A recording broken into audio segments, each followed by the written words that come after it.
โอ้ปลาเขาบอกเขาบอก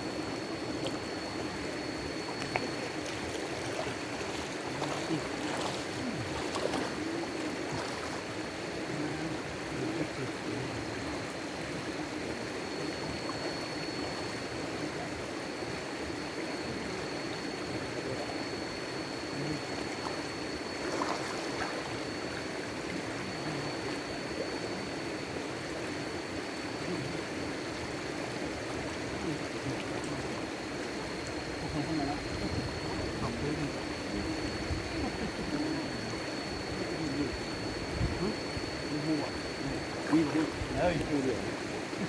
ขอให้ก็เดี๋ยววะมีหัวโอ้โหโอ้มีหัวจริงนะมีแค่มีใส่มาได้กินยาก่อนไปนะ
คำสอน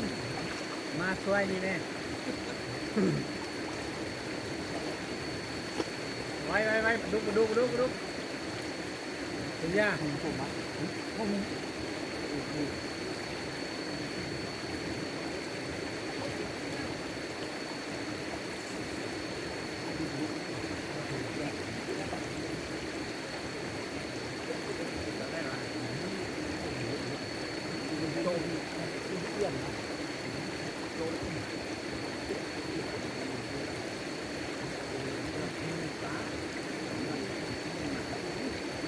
ไปตรงนี้เลย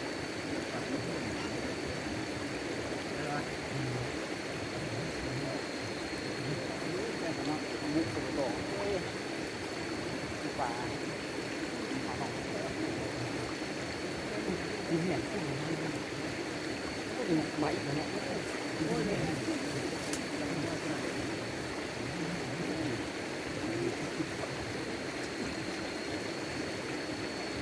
มีออกที่ว่าโอ้ยทอดที่ระบบนี้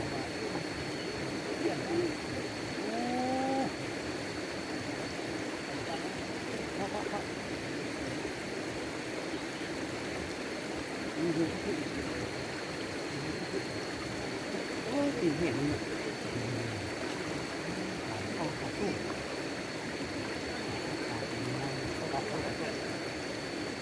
เฮ้ยเฮ้ยมาพี่ด้วยมาจับตีนแห่ช่วยได้ไหมเปล่าเลยแห่แม่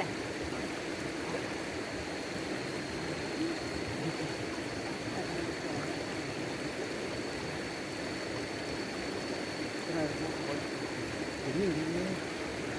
มาดูเพลินจริงมันเป็นห้องเป็นห้องดีไหมเนาะ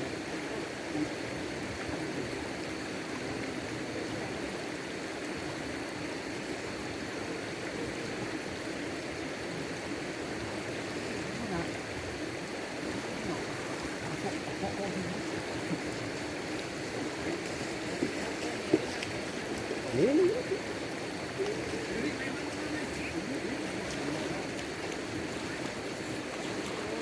มือที่กลางเป็นบนโพนี่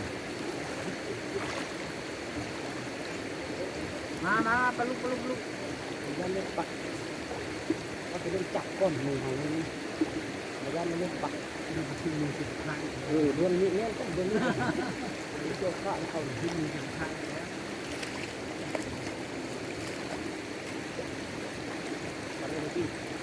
นี่เนี่ยเราสองแค่ปลามือเป็นแค่ปลาสามตัวได้ใช่นี่มาเสือป่านี่โอ้ยก้อนโอ้ปลาโตดุกเด้อปลาดุกเด้อปลาดุกเด้อปลาดุกเด้อเอาเข้ามือของมันตัวนี้พูดแล้วป่ะตัวนี้เอาไปพูดแล้วทุกท่านให้เรามาบนพูดน้อยไปกินอ่ะพูดเอี้ยนนะดูเอี้ยนอ่ะกินนะจับปลาเอี้ยนตลาด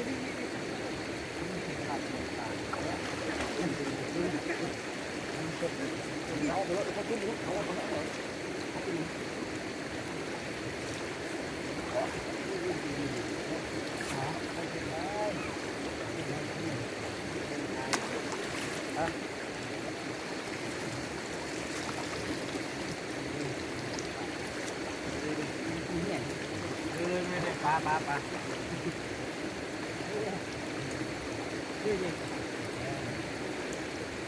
พวกกินเนี่ยก็เป็น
เท่าไรเที่ยวเดียวระบดนี้ไหม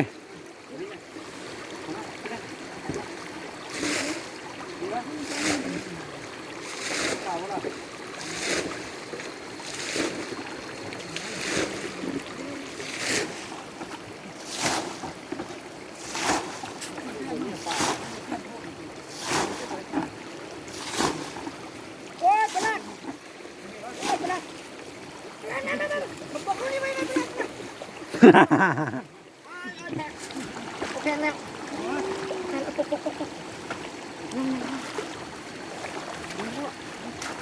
โอ้ยยังจับไปเลย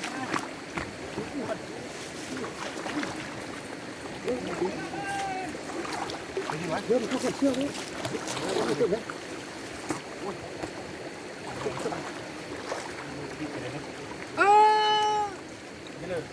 โอ้ปักมือกูตายก็ยังบ่โตโอ้ปักมือทำหมด เอ้ยรู้แล้วโอ้ไปดิข้ามือดีแล้วข้ามือดีแล้วนั่นมาข้ามือดีข้ามือดีโอ้อยู่เถอะ โหนี่ดูตรงเอาไปอยู่เลย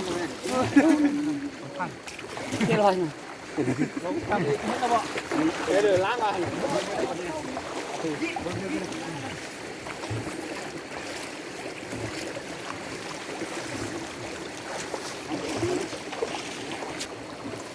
ได้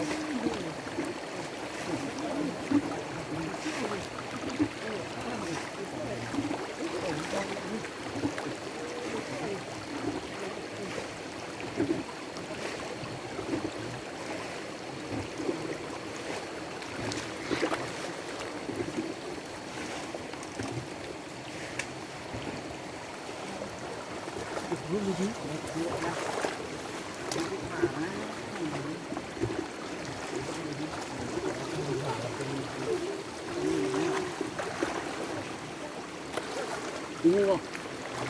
ดูพอตก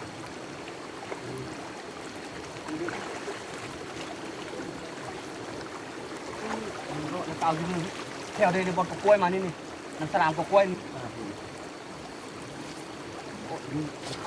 อาริกา